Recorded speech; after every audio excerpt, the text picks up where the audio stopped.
GDP ডিফলেটর, right. ঠিক আছে, তাহলে আজকে আমরা নতুন চ্যাপ্টার শুরু করব, আনএমপ্লয়মেন্ট এন্ড ইনফ্লেশন। এটা আমরা দেখব। আমি তোমাদের সাথে শেয়ার করি আমার স্ক্রিনটা। জি স্যার। তোমাদের কি আজকে কোনো ক্লাস আছে নাকি আর? জি স্যার, এর পরে স্যার 12টার সময় ক্লাস আছে। আচ্ছা যাক, ঠিক আছে, ওকে, শেষ করবো আমরা। তো আমরা লাস্ট ক্লাসে আমরা দেখলাম যে জিডিপি ডিফলেটর আমরা দেখেছি, এবং জিডিপি ডিফলেটর দিয়েও কিন্তু তোমার ইনফ্লেশন মেজার করা যায়। কারণ হচ্ছে যে ইনফ্লেশনটা হচ্ছে প্রাইস লেভেলের চেঞ্জ, পরিবর্তন বা বৃদ্ধি। ইনফ্লেশন হচ্ছে যদি বাড়ে, ডিফ্লেশন হচ্ছে যদি প্রাইস লেভেল কমে যায়, আর স্টেগফ্লেশন হচ্ছে ইনফ্লেশন এবং আনএমপ্লয়মেন্ট যদি একসাথে হয় তখন তাকে আমরা বলি স্টেগফ্লেশন। তো গত ক্লাসে আমরা যেটা দেখলাম জিডিপি ডিফলেটর, এটা হচ্ছে একটা ইন্ডেক্স। এটা দিয়ে আমরা আসলে প্রাইস লেভেলটা মেজার করি, কারণ প্রাইস লেভেল হচ্ছে average of the prices of all goods and services produced in an economy. তো প্রাইস লেভেলটা মেজার করার জন্য বিভিন্ন ইন্ডেক্স আছে। তার মধ্যে একটা ইন্ডেক্স ছিল হচ্ছে জিডিপি ডিফলেটর। জিডিপি ডিফলেটরও হচ্ছে প্রাইস লেভেল, বাট এটা হচ্ছে average of the price level, অথবা ইন্ডেক্স, একটা ইন্ডেক্স তৈরি করেছি যেটা তোমার রিপ্রেজেন্ট করে প্রাইস লেভেলকে। তো সেটার চেঞ্জ, রেট অফ চেঞ্জ বা সেটার যে চেঞ্জটা, সেটাকে আমরা বলছিলাম ইনফ্লেশন, ওভারঅল ইনফ্লেশন। কিন্তু আমরা ইকোনমিতে যদি মোর রিপ্রেজেন্টেটিভ একটা ইন্ডেক্স যদি আমরা বলি, যেটা তোমার জিনিসপত্রের দামের পরিবর্তন বোঝায়, সেক্ষেত্রে ওভারঅল ইনফ্লেশন যদি আমরা মেজার করি তাহলে সেটা কিন্তু কোনো একটা কমিউনিটিকে রিপ্রেজেন্ট করে না, ওভারঅল ইকোনমিকে রিপ্রেজেন্ট করে। বাট এখানে যেই বাস্কেট অফ কনসামশন বাস্কেটস যেটা আছে, সেটা বিভিন্ন কমিউনিটির কাছে বিভিন্ন রকমের কনসামশন বাস্কেট।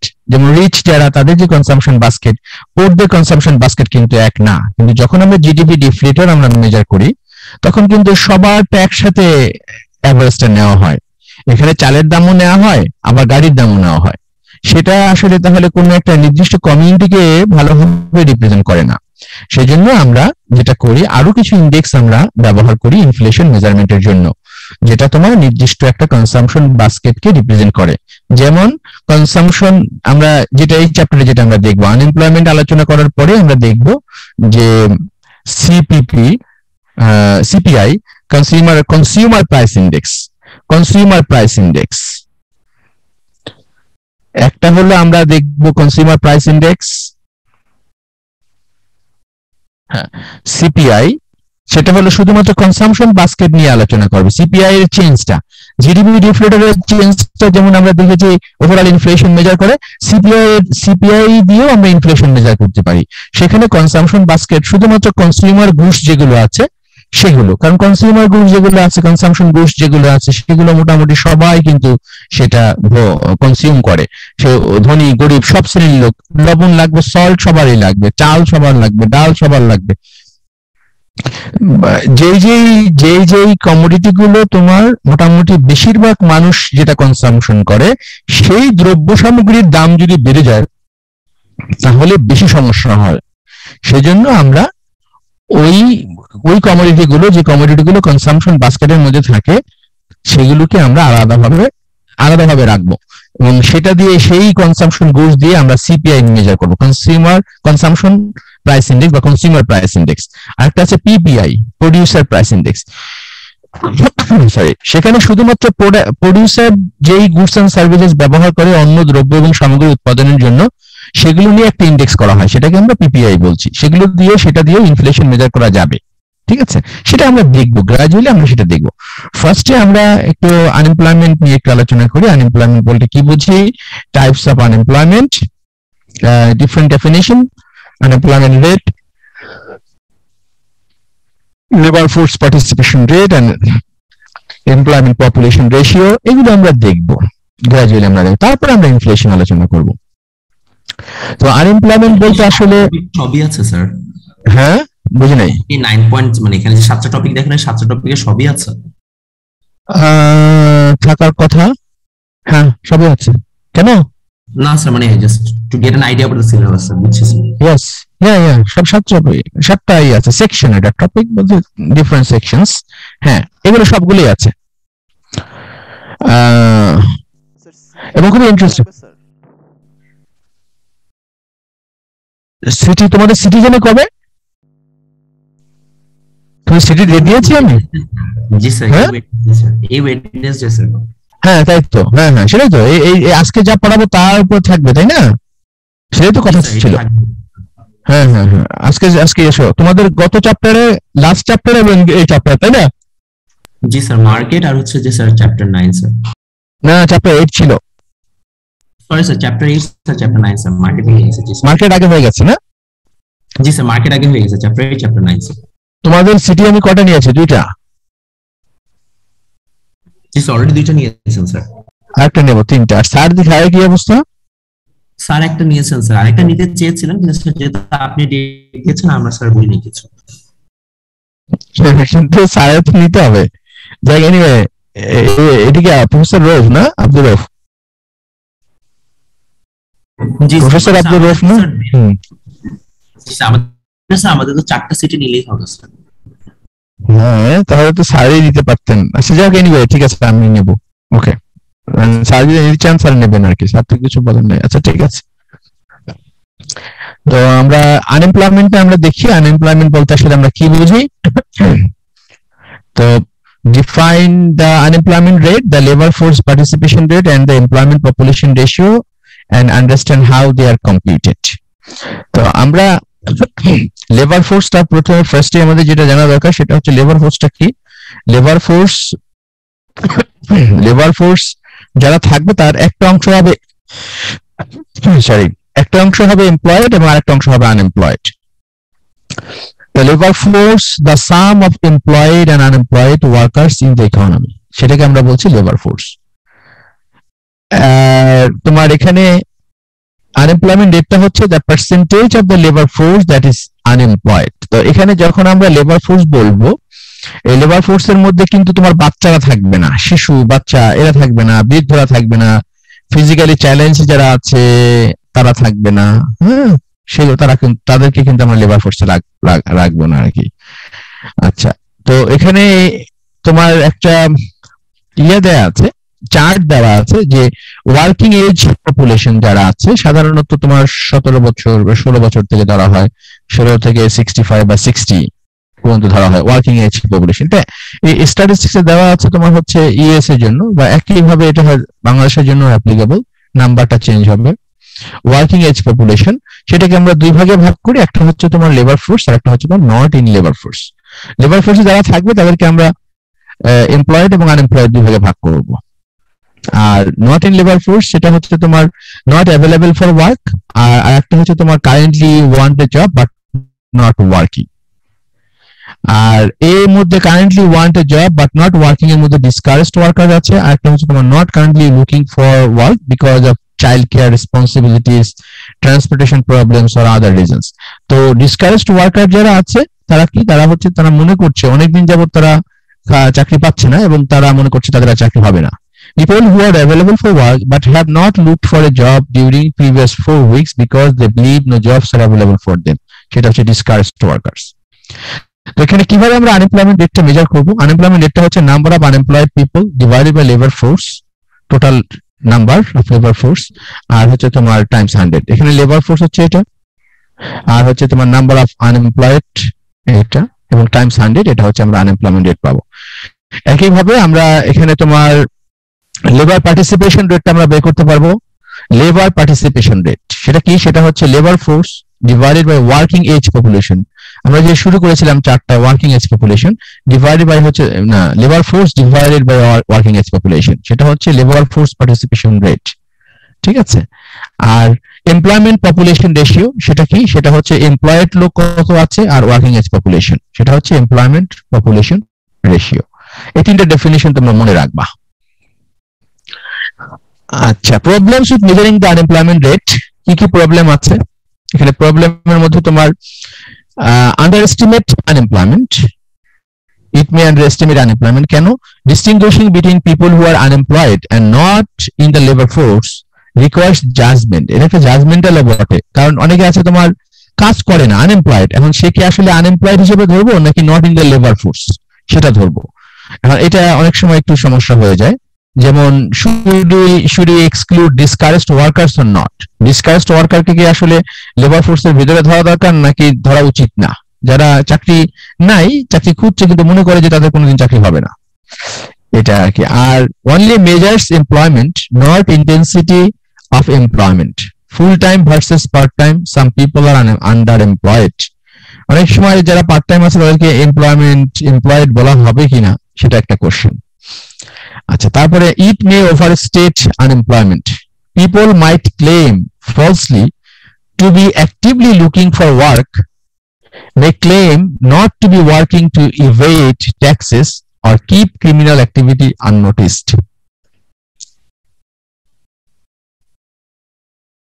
এগুলো কিছু স্ট্যাটিস্টিক দেওয়া আছে, এগুলো তোমরা পড়লে এগুলো বোঝা যাবে। এগুলো ডেফিনেশন, এগুলো বর্ণনা করা খুব বেশি একটা ইয়ে নাই, তোমরা পড়লেই বুঝতে পারবা।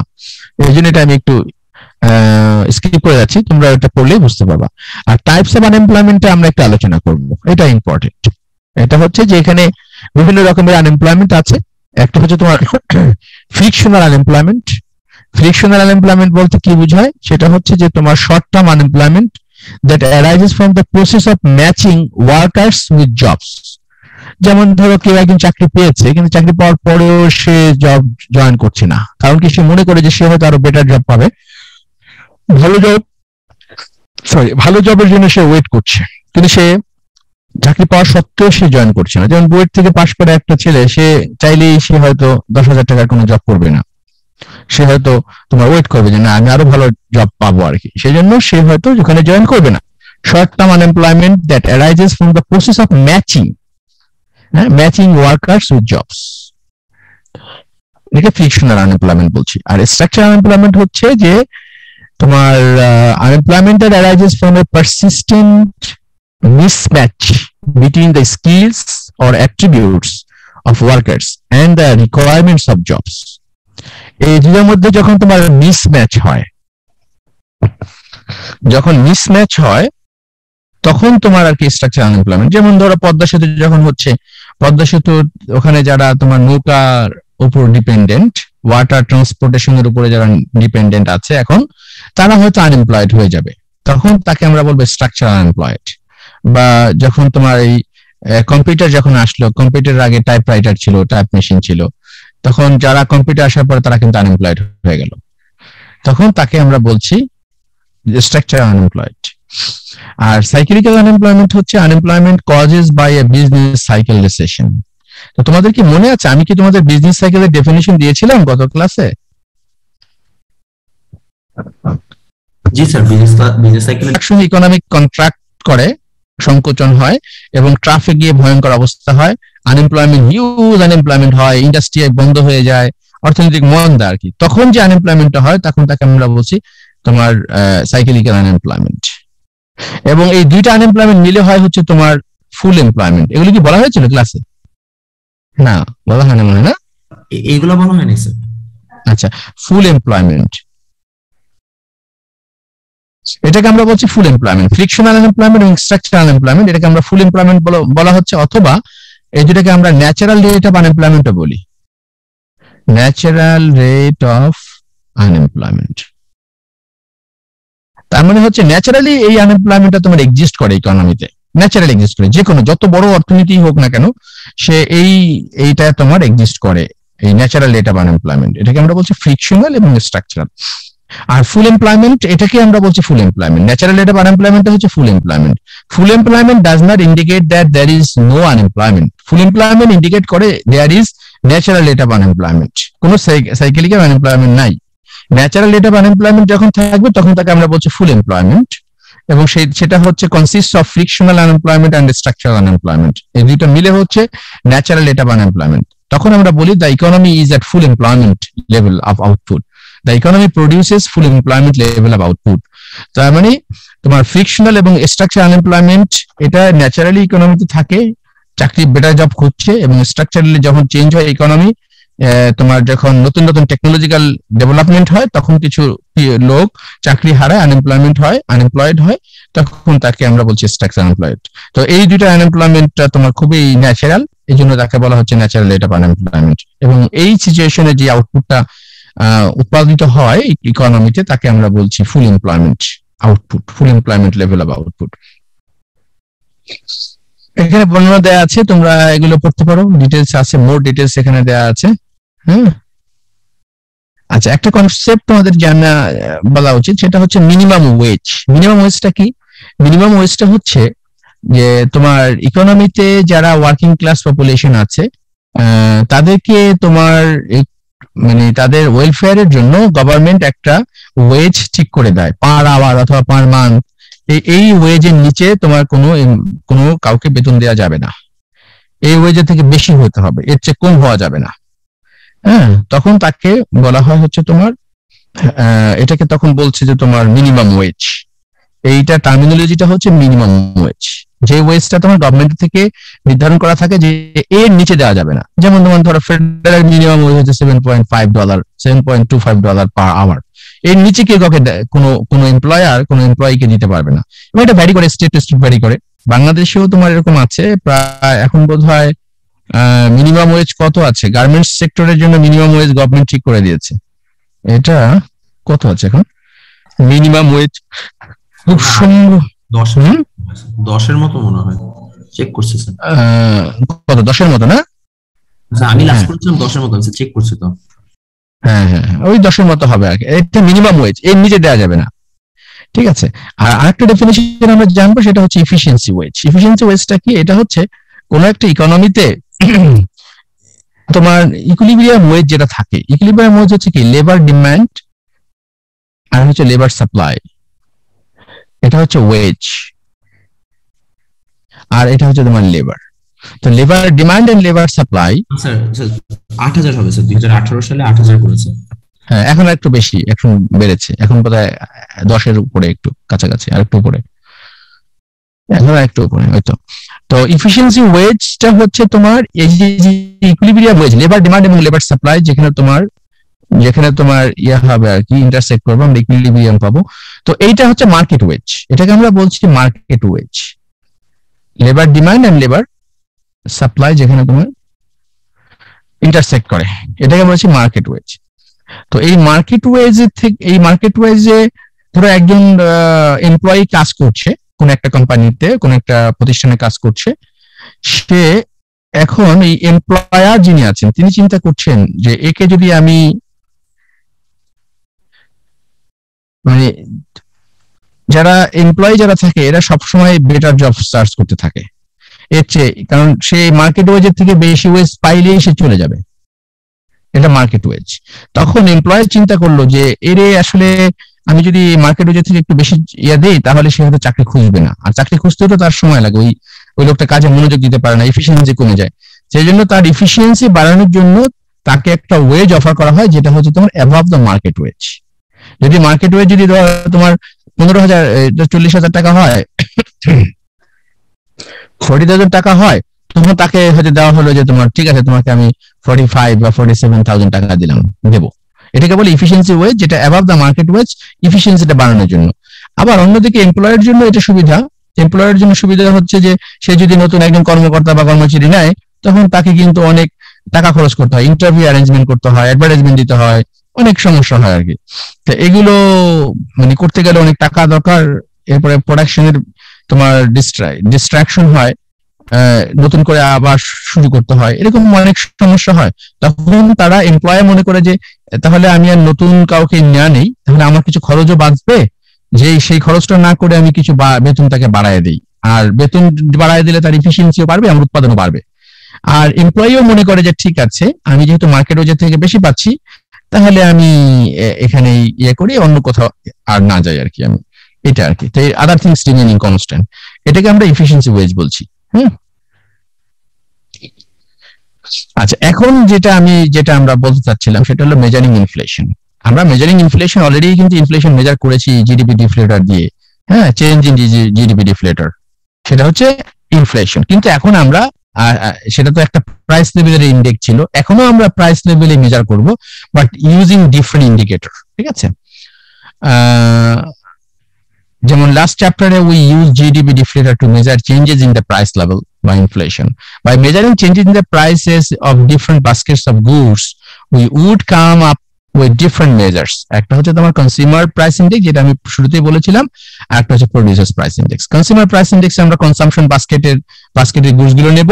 প্রোডিউসার্স প্রাইস ইন্ডেক্সে প্রোডিউসারের যে বাস্কেট আছে, এই গুডস এর যে বাস্কেট আছে সেটা আমরা নেব।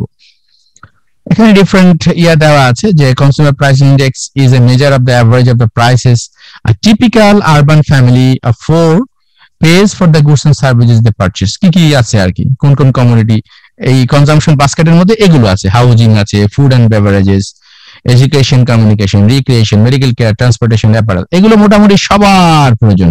এই জন্য আমরা এই পার্টিকুলার কমোডিটি গুলো নিয়ে সিপিআই মেজার করি।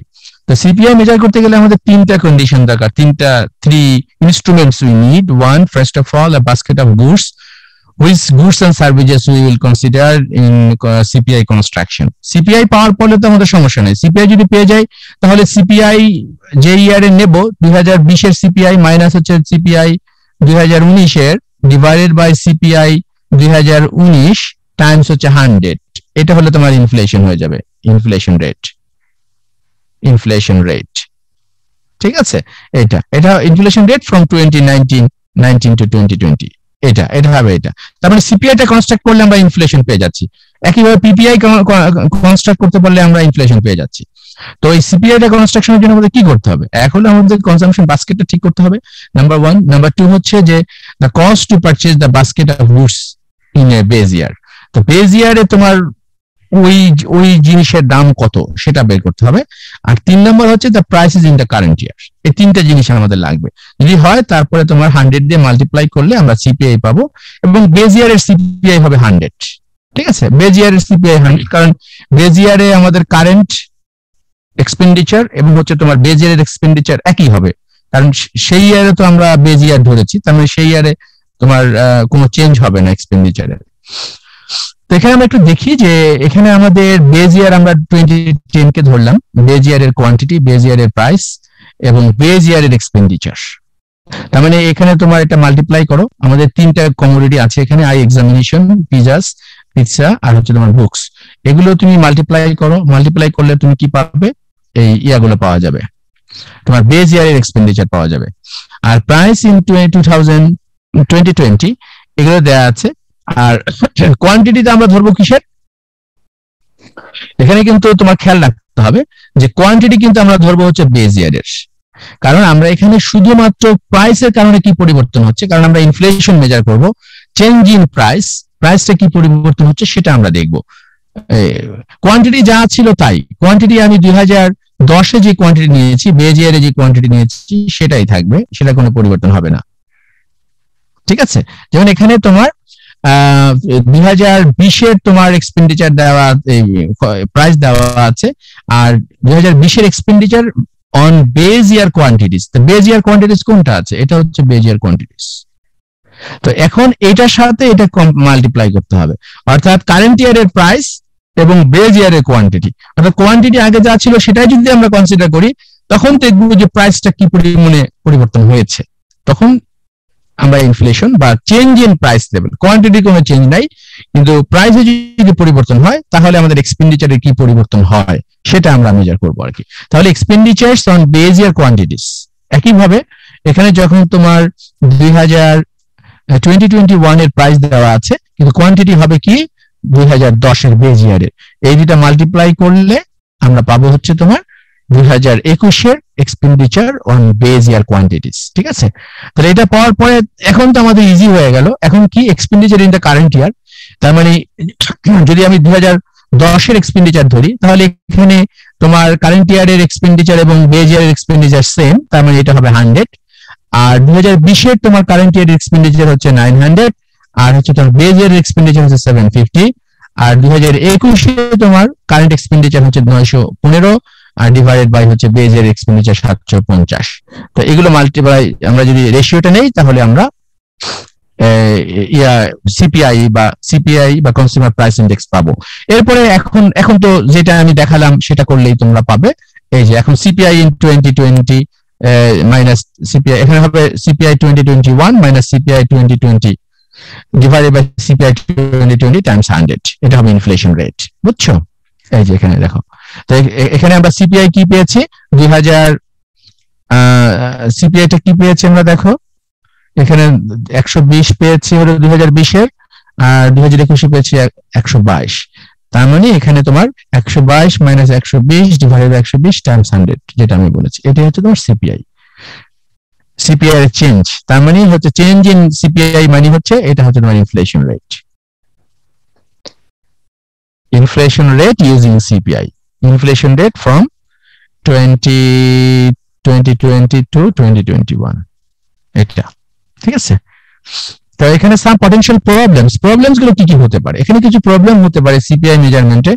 একটা হচ্ছে তোমার সাবস্টিটিউশন বায়াস হতে পারে, সাবস্টিটিউশন বায়াস, যে কনজিউমার্স মে চেঞ্জ দেয়ার পারচেজেস, মানে এখানে তোমার ধরো তাদের কনসাম্পশন বাস্কেট চেঞ্জ করে ফেলতে পারে, ঠিক আছে।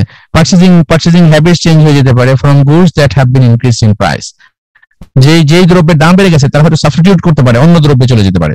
হ্যাঁ, তা আগে হয়তো তোমার আটা খেতো এখন ময়দা খাবে, বা আগে হয়তো ভাত খেতো বা রুটি খেতো এখন ভাত খাবে, যদি দাম বেড়ে যায়। দাম বেড়ে গেলে সে হয়তো সাবস্টিটিউট প্রোডাক্টস খেতে চলে যাবে, তখন তো বাস্কেট চেঞ্জ হয়ে যাবে। তাহলে এক ইয়ারে এক বাস্কেট, এক ধরনের basket of goods and services, অন্য ইয়ারে অন্য ধরনের গুডস এন্ড সার্ভিসেস, তখন সেটা একটা প্রবলেম তৈরি করবে। আর increase in quality bias, difficult to separate improvement in quality from increase in price, say in cars or computers. মানে শুধু প্রাইস না, কোয়ালিটি বাড়লে তো প্রাইস এমনও বাড়তে পারে, এটা যে ইনফ্লেশনের জন্য বেড়েছে তা না, কোয়ালিটি কারণে দাম বাড়তে পারে, সেটাকে আমরা বলছি ইনক্রিজ ইন কোয়ালিটি বায়াস। এবং নিউ প্রোডাক্ট বায়াস, নতুন নতুন প্রোডাক্ট যদি তোমার ইকোনমিতে আসে তাহলে তোমার তখন তোমার সিপিআই মেজার করতে ডিফিকাল্ট হবে। এবং outlet buyers, CPI used to only survey prices at traditional retail outlets. Traditional. Now it tries to minimize these buyers by surveying people about where they actually buy products. বিভিন্ন outlet থেকে না, এবং মানে এখন চেষ্টা করতেছে, now it tries to minimize the buyers by surveying people about where they actually buy products. ঠিক আছে। CPI used to only survey prices at traditional retail outlets, শুধু ট্রেডিশনাল রিটেল আউটলেটস না, অ্যাকচুয়ালি সে ট্রেডিশনাল ছাড়া এখন অনলাইনেও কিন্তু হচ্ছে, সে কোথা থেকে বাই করতেছে সেগুলো আর কি, এগুলো এখন source of goods and services, কার কাছ থেকে কিনছে, যে প্রোডিউসার বা সেলার, তাদের সেটা কিন্তু এখন চেঞ্জ হয়ে গেছে, আউটলেটটা চেঞ্জ হয়ে গেছে। আগে যেখান থেকে কিন্তু এখন হয়তো অনেক শপিং সেন্টার হয়েছে, শপিং মল হয়েছে, আবার তোমার অনলাইনে প্রোডাকশন হয় এগুলো।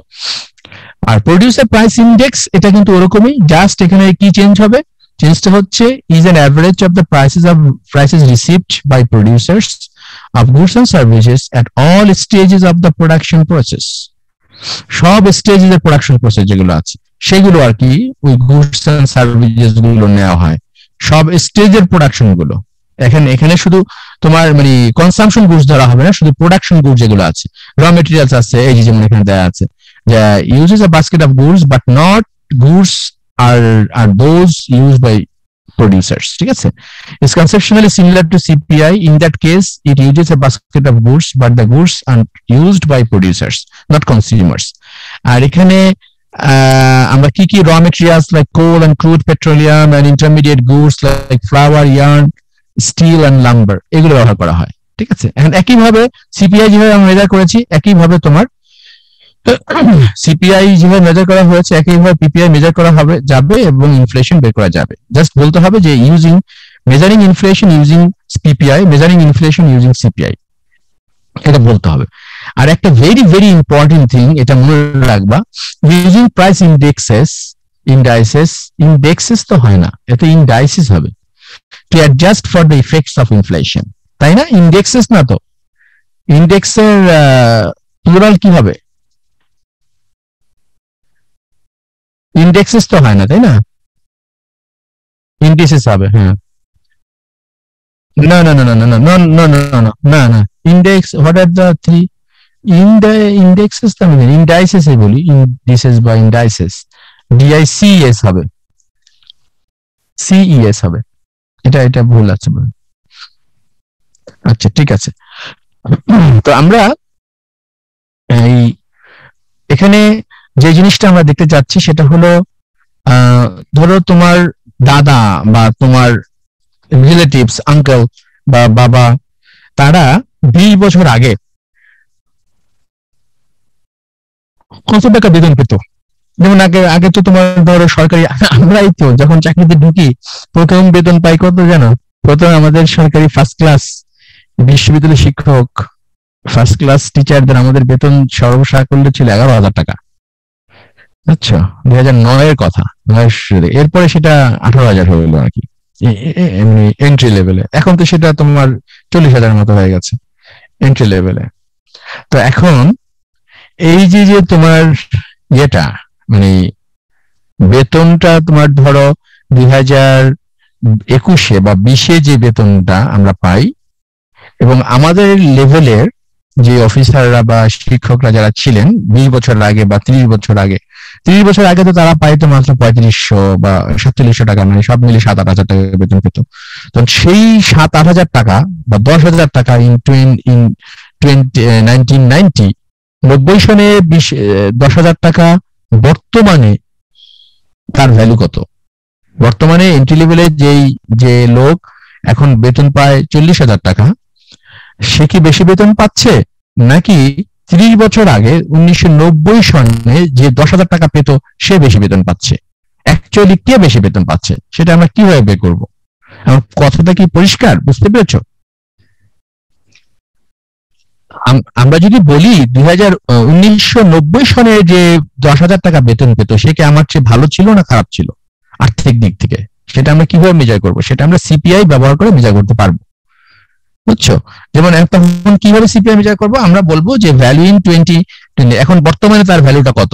তো 1900, এখানে যেমন একটা এক্সাম্পল দিয়েছে, যেমন বলছে যে your mother received a salary of 25,000 in 1993, $25,000 পেত 93 সনে। These would have bought much more than a salary of 25,000 in 2018. তাহলে আমাদের দেখতে হবে 2018 সনে এই যে 1993 সনের যে 25,000 টাকার 2018-তে তার মূল্য কত। তাহলে কি করতে হবে? ভেরি সিম্পল, আমাদের 1993 সনের যে ভ্যালুটা ছিল 25,000 টাকা, সেটাকে মাল্টিপ্লাই করতে হবে 2 বছরের সিপিআই কে রেশিও দিয়ে, অর্থাৎ 2018-র CPI divided by 1993 CPI, 1993 CPI, এই দুটো ডিভাইড করো, তাহলে পাওয়া যাবে। দেখো সেটার ভ্যালু বর্তমানে 2018 সনে তার ভ্যালু হচ্ছে $43,576, যেটা কিনা 1993 সনে $25,000 ছিল। তাহলে 1993 সনের 25,000 টাকা ইকুইভ্যালেন্ট হচ্ছে তোমার $43,500 ইন 2018। ঠিক আছে? তাহলে এটা কিন্তু ইজিলি বের করতে পারো। যদি তোমাকে কেউ বলে যে উনি তো এত টাকা বেতন পেতেন, ঠিক আছে, এত টাকার এখন বর্তমান দাম কত আছে আর কি, সিপিআই দিয়ে সেটা মেজার করা যাবে ইউজিং দ্য সিপিআই। ঠিক আছে? পারবে না তোমরা দিলে? স্যার একটা ম্যাথ দিলে ভালো হয় স্যার। এই যে এরকম ম্যাথ থাকবে, পারবে না? থাকবে স্যার। আচ্ছা ঠিক আছে, হ্যাঁ এরকম যে থাকবে, এরকম থাকবে, বা এরকম থাকতে পারে যে তোমার ধরো সিপিআই 2018-তে তোমার ঘুষ দেওয়া হলো, ঘুষের ওই যে কনসাম্পশন বাস্কেট দেওয়া হলো, 1993 সনে কনসাম্পশন বাস্কেট দেওয়া হলো। ঠিক আছে? প্রথমে আমি তোমাদেরকে সিপিআই কনস্ট্রাক্ট করতে বললাম, তারপরে বের করতে বললাম যে ভ্যালু কত। পাওয়া যাবে না? সেম, জাস্ট এগুলো ফলো করলে হবে। এই যে এখানে যে আমরা ফলো করলাম, এই যে সিপিআই কনস্ট্রাকশন করলাম, তো আমি 93 সনের সিপিআই তুমি কনস্ট্রাকশন করো, এখানে 1993 সিপিআই কনস্ট্রাকশন করতে হবে, কনস্ট্রাক্ট করতে হবে, তারপরে 2018-তে কনস্ট্রাক্ট করতে হবে, তারপরে তার এই তুমি এটাতে দেওয়াই থাকবে যে কত টাকার ভ্যালু আমি বের করতে বলছি, সেগুলো দেওয়া থাকবে। অর্থাৎ এগুলো ভালোভাবে ফলো করলেই পারা যাবে, কঠিন কিছু না, মনে রাখতে হবে আর কি এটা। হ্যাঁ, এবং এটা ইন্টারেস্টিং না যে তুমি এটা যে কোনো সময় সিপিআই ব্যবহার করে, সিপিআই বের করা খুব কঠিন না। এটা তুমি আমাদের বাংলাদেশ ব্যাংকের থেকেও পাওয়া যায়, বিবিএস থেকে, Bangladesh bureau of statistics, BBS থেকেও পাওয়া যাবে, বিবিএস থেকে পাওয়া যায়, তারপর বাংলাদেশ ব্যাংক থেকে পাওয়া যায়, সিপিআই আছে, সার্চ করলেই পাবা 1993 সনের সিপিআই কত, 2018 সনের সিপিআই কত, এগুলো বের করা যাবে। ঠিক আছে? আচ্ছা, এখন নমিনাল এন্ড রিয়েল ভেরিয়েবল সম্পর্কে আমরা একটু জানবো। তো রিয়েল ভেরিয়েবল বলতে আসলে আমরা কি বুঝি? তোমার কারেন্ট ইয়ারের যেটা আছে, the current standard base year for CPI, এটা একটা বেজ ইয়ার তো থাকতে হয়। এটা এখন আমেরিকাতে 92, 82, 84 দেওয়া আছে। আমাদের এখানে খুব সম্ভবত সর্বশেষ সিপিআই হচ্ছে 2005, 2010, আমি ভুলে গেলাম বেজ ইয়ার। 1 সেকেন্ড, বেজ ইয়ার কত? এটা কিন্তু চেঞ্জ হয় বেজ ইয়ারটা, এটা তোমার কিছু বছর পর পরে তোমার চেঞ্জ হয়। হ্যাঁ, এখন হলো 15-16, ঠিক আছে? 15-16কে আমরা এখন বেজ ইয়ার হিসেবে ধরি, 2015-2016 base year. Values like wages in current year dollars are called nominal wages. বর্তমানে যে ভ্যালুটা আছে সেটাকে আমরা নমিনাল ওয়েজ ধরি, নমিনাল ভেরিয়েবলস। অর্থাৎ এখন বর্তমানে আমার ইনকাম কত, সেটা হলো আমার nominal income. When you adjust them for inflation by dividing by the current year's price index. Sir একটা কোশ্চেন। হ্যাঁ শিওর, গো হেড, বলো। স্যার এই যে আমরা যে সিপিআই এর জন্য যে বাস্কেটটা করি স্যার, এই বাস্কেটে প্রোডাক্টের অ্যামাউন্ট কেমন থাকে, মানে কি কি ধরনের প্রোডাক্ট থাকে স্যার? ওই যে বললাম এখানে কনসাম্পশন প্রোডাক্টস, এটা ডিপেন্ডস করে অ্যাকচুয়ালি রিসার্চারের উপরে, রিসার্চার কোন কোন ইয়াগুলো নেবে, গবেষকরা। এটা তো তোমার হচ্ছে বাংলাদেশ ব্যুরো অফ স্ট্যাটিস্টিক্স করেন, বাংলাদেশ ব্যুরো অফ স্ট্যাটিস্টিক্স সবগুলো এই ধরনের লিস্ট আছে, ধান, চাল, আটা, ময়দা, তেল, পেঁয়াজ, রসুন, এভাবে অনেকগুলো আইটেম আছে, এগুলো কনসাম্পশন আইটেম। আচ্ছা, সেগুলো সব ব্যবহার করা হয়, ঠিক আছে? ওগুলো লিস্ট আছে, list of in consumption baskets to measure CPI, এটা পাওয়া যাবে, ঠিক আছে? তাহলে when we adjust them for inflation by dividing by the current year's price index and multiply by 100, we convert them to real variables, ঠিক আছে? তখন আমরা রিয়েল ভ্যারিয়েবলস পাই, ভ্যারিয়েবল গুলো পাই। Nominal interest rate versus real interest rate, এটা কিন্তু interesting. এটা হচ্ছে কি, ধরো রিয়েল ইন্টারেস্ট রেট যদি আমি এখানে ধরি, আই হচ্ছে রিয়েল ইন্টারেস্ট রেট আর IN হচ্ছে nominal interest rate minus inflation. এইভাবে আমরা রিয়েল ইন্টারেস্ট রেট বের করি। তথা তুমি যদি কোনো টাকা ধার নাও, নমিনাল ইন্টারেস্ট রেটে ধরো 20% বা 10% ইন্টারেস্ট রেটে তুমি টাকা ধার নিলা, 10% নমিনাল ইন্টারেস্ট রেটে টাকা ধার নিলা, কিন্তু তোমার রিয়েল ইন্টারেস্ট রেট কিন্তু 10 না, তোমাকে অ্যাডজাস্ট করতে হবে যে ইনফ্লেশন কত পার্সেন্ট হয়েছে। কারণ ইনফ্লেশন হলে তো তোমার জিনিসপত্রের দাম বেড়ে যায়, তার মানে তোমার টাকার ভ্যালু কিন্তু কমে যায়। যেমন 5% ইনফ্লেশন যদি হয়, তাহলে তোমার তার মানেটা কি? তার মানে হচ্ছে তুমি যেই দ্রব্য এবং সেবা 100 টাকা এখন কিনতে পারছো, তোমার আগামী বছর সেটা কিনতে তোমার 105 টাকা লাগবে। অথবা তুমি বলতে পারো 100 টাকা তুমি যা কিনতে পারছো এই বছরে, আগামী বছর তুমি 100 টাকা দিয়ে তার চেয়ে কম জিনিসপত্র কিনতে পারবা, অর্থাৎ টাকার ভ্যালু কিন্তু কমে যাবে। কত পার্সেন্ট ভ্যালু কমে? 10% তুমি টাকা ধার দিয়েছো বা নিয়েছো, কিন্তু অ্যাকচুয়ালি তুমি কত টাকা দিচ্ছ বা নিচ্ছ সেটা হচ্ছে তোমার ইনফ্লেশনটা বাদ দিয়ে। যদি ইনফ্লেশন 5% হয়, তাহলে তোমার রিয়েল ইন্টারেস্ট রেট হচ্ছে অ্যাকচুয়ালি 5%, অ্যাকচুয়ালি 5% এর ট্রানজাকশন হচ্ছে। এই জন্য যারা তোমার প্রিডিক্ট করতে পারে যে ইনফ্লেশন কত পার্সেন্ট হতে পারে, তারা কিন্তু ভালো, মানে তোমার কি বলে, ডিল করতে পারে, তাদের ডিলটা কিন্তু অনেক ভালো হয়, এফিশিয়েন্ট হয়, কারণ তারা জানে যে এখানে তোমার অ্যাকচুয়ালি তারা কত পার্সেন্ট পাবে। এবং এটা নিয়ে আমরা একটু পরে আমরা দেখবো, ইনফ্লেশনের ক্ষেত্রে যে সুবিধা অসুবিধাগুলো আছে সেগুলো আমরা দেখবো। এখানে সুবিধা অসুবিধাগুলো বা সুবিধাগুলো এক পক্ষের হয় না। ধরো এখানে আমাকে বলো যে 10% যদি ইনফ্লেশন রেট হয়, সরি নমিনাল ইন্টারেস্ট রেট হয় 10% এখন, এবং তারা চিন্তা করলো যে এটা 5% ইনফ্লেশন হতে পারে, দুইজনে মিলেই চিন্তা করলো যে ঠিক আছে নমিনাল ইন্টারেস্ট রেট হচ্ছে 10% আর ইনফ্লেশন হবে হচ্ছে 5%, তাহলে অ্যাকচুয়াল রিয়েল ইন্টারেস্ট রেট হবে 5%। কিন্তু কোনো একটা কারণে যদি জিনিসপত্রের দাম হঠাৎ করে বেড়ে যায়, যেমন ধরো করোনা ভাইরাসের কারণে বেড়ে গেছে জিনিসপত্র, অথবা কোনো কারণে যদি তোমার জিনিসপত্রের দাম কমে যায়, তখন কে লাভবান হবে, কে ক্ষতিগ্রস্ত হবে, এটা কিন্তু আমরা বলতে পারি। এটা ইনফ্লেশনের একটা আনএক্সপেক্টেড ইনফ্লেশনের একটা প্রবলেম উইথ আনএক্সপেক্টেড ইনফ্লেশন। ধরো এখানে যদি তারা ধরে নিয়েছিল, এক্সপেক্ট করেছিল যে ইনফ্লেশন হবে 5%, বাট ইন রিয়েল লাইফ এটা যদি 7% ইনফ্লেশন হয়, তাহলে বলো তো কে বেনিফিটেড হচ্ছে আর কে ক্ষতিগ্রস্ত হচ্ছে, লুজার হচ্ছে? 7% যদি তোমার ইনফ্লেশন হয়, 5% হওয়ার কথা, দুজনেই চিন্তা করে যে 5% হবে expected inflation, lender and borrower, banker এবং যিনি ক্লায়েন্ট, দুজনে চিন্তা করছে 5% ইনফ্লেশন হবে, কিন্তু তাদের মনে মনে তারা তো চিন্তা করছে যে অ্যাকচুয়ালি ইনফ্লেশন কত হবে উই ডোন্ট নো, বাট যারা তোমার ইকোনমিক ট্রেন্ডটাকে তোমার ভালোভাবে তোমার অবজার্ভ করতে পারে, তারা কিন্তু বেনিফিটেড হয়। তাহলে এখানে 5% ইনফ্লেশনের পরিবর্তে যদি 7% ইনফ্লেশন হয়, তাহলে কে বেনিফিটেড হবে, lender or borrower? Lender benefit হবে না স্যার। লেন্ডার কেন বলো তো? কারণ স্যার ও যত টাকা স্যার হচ্ছে যে দিয়েছিল বড়োয়ার তো স্যার মানে ওকে যদি সেম অ্যামাউন্ট অফ টাকাটা দেয়, ও না স্যার বড়োয়ার বেনিফিটেড হচ্ছে, বড়োয়ার বেনিফিট হবে, কারণ বড়োয়ার তো এখন 3% রিয়েল ইন্টারেস্ট দিচ্ছে। জি স্যার, জি স্যার, ঠিক আছে স্যার। ঠিক আছে, আবার যদি তোমার উল্টো হয়, যেমন ধরো এখানে 5% ওরা চিন্তা করেছিল, কিন্তু এখন সেটা 5% না হয়ে সেটা হলো 3%, ফর এক্সাম্পল। 3% হলে কি হবে বলতো? 10% মাইনাস হচ্ছে 3%। ঠিক আছে, দ্যাট কেস তাহলে স্যার মানে লেন্ডারের লাভ হলো স্যার, লেন্ডার লাভবান হবে। তার মানে এখানে তোমার 3% 7%। ঠিক আছে, বুঝতে পারছি স্যার কনসেপ্টটা। ওকে, তো এটা হলো problem of unexpected inflation. Problem of unexpected inflation, ঠিক আছে, এটা আমরা দেখবো। আর তাহলে নমিনাল ইন্টারেস্ট রেট থেকে ইনফ্লেশন বাদ দিলে আমরা পাবো রিয়েল ইন্টারেস্ট রেট। আর প্রবলেমস অফ অ্যান্টিসিপেটেড ইনফ্লেশন, আমি এতক্ষণ যেটা বললাম সেটা হচ্ছে প্রবলেমস উইথ আনএন্টিসিপেটেড ইনফ্লেশন। তার মানে যদি তোমার যেই ইনফ্লেশনটা আমরা অ্যান্টিসিপেট করতে পারি না, আর যেটা আমি অ্যান্টিসিপেট করতে পারি সেটাও কিন্তু প্রবলেম আছে। সেটা কি প্রবলেম আছে?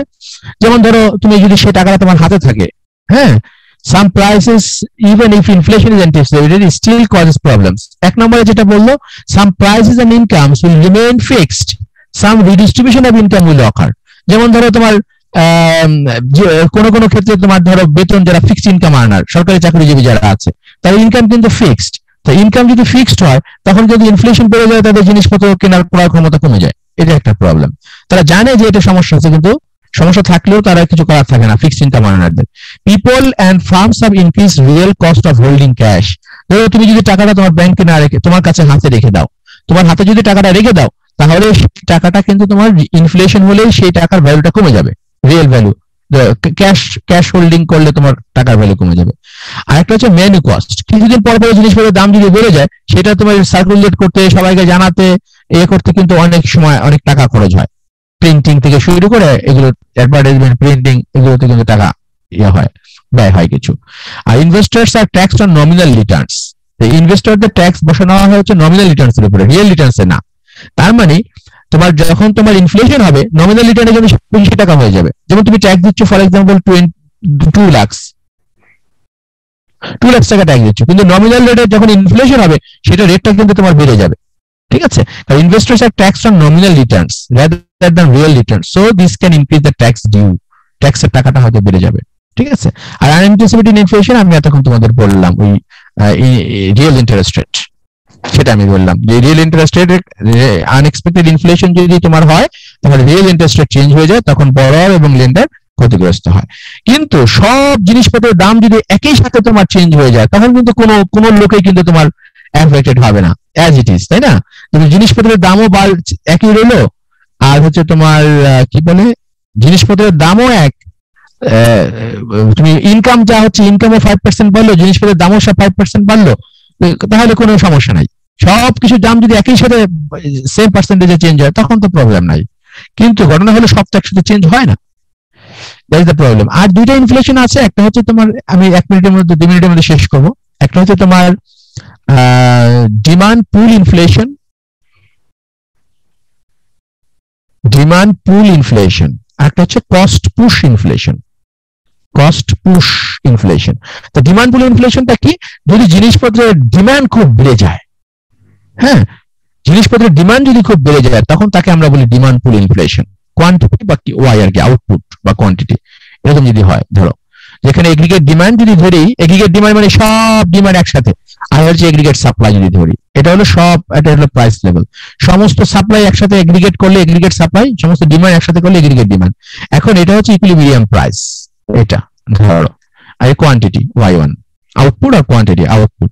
এখন যদি তোমার জিনিসপত্রের দাম খুব মানে ডিমান্ড অনেক বেড়ে গেছে, যেমন এই যে পয়লা ফাল্গুনে ফুলের দাম হয়তো, ফুলের ডিমান্ড অনেক বেড়ে যাবে, পয়লা এই যে 21শে ফেব্রুয়ারি, তারপরে তোমার ভ্যালেন্টাইন্স ডে, এগুলোতে তোমার ফুলের ডিমান্ড অনেক বেড়ে যাবে, ডিমান্ড বেড়ে গেল, তখন কি হয়? তখন কিন্তু জিনিসপত্রের দাম বেড়ে যায়। ডিমান্ড যখন বাড়ে তখন কিন্তু দাম বেড়ে যায়।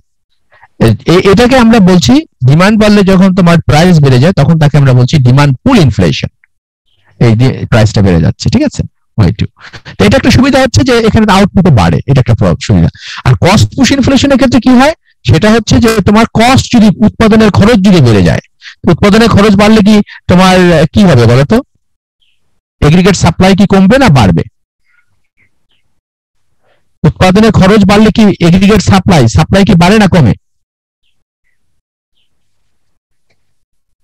উৎপাদনের খরচ বাড়লে কি তুমি বেশি সাপ্লাই করবা না কম সাপ্লাই করবা?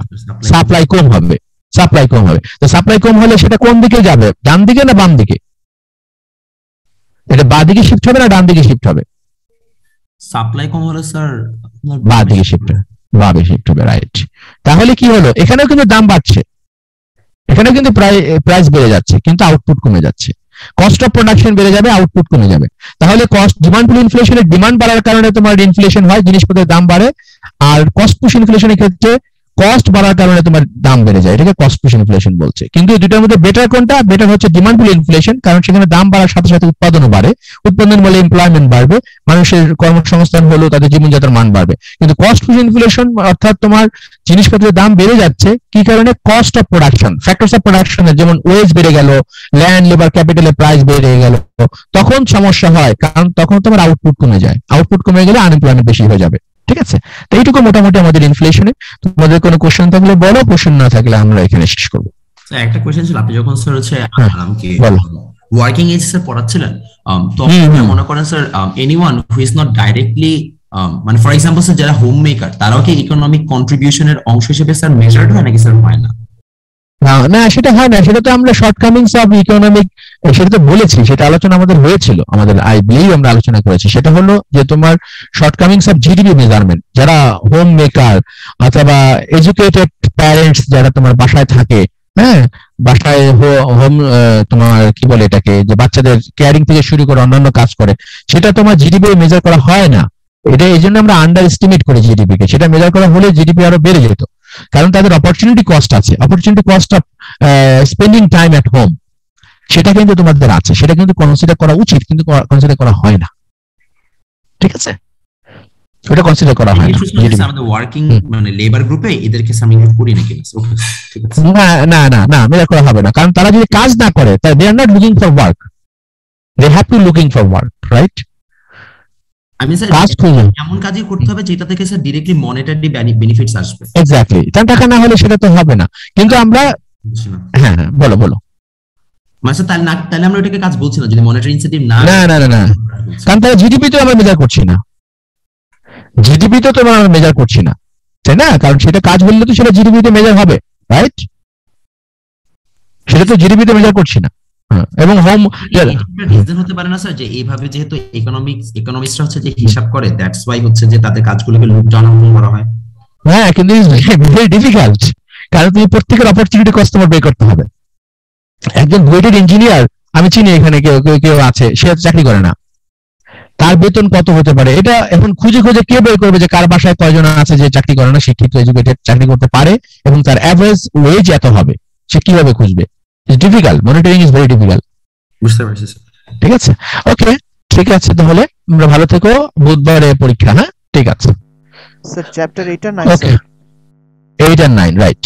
8 আর 9 এর টপিক, শুধু 9 বলতে তোমরা বই পড়বা, যে কোনো একটা বই পড়তে হবে। আর স্যার বই এন্ড স্লাইড, সমস্কি দেখো। হ্যাঁ দেখো, ওখানে ম্যাথ দেওয়া আছে, দেখবা, ঠিক আছে, ইকুয়েশন দেওয়া থাকবে না। ঠিক আছে, তাহলে ভালো থেকো। হ্যাঁ, ওকে, বাই।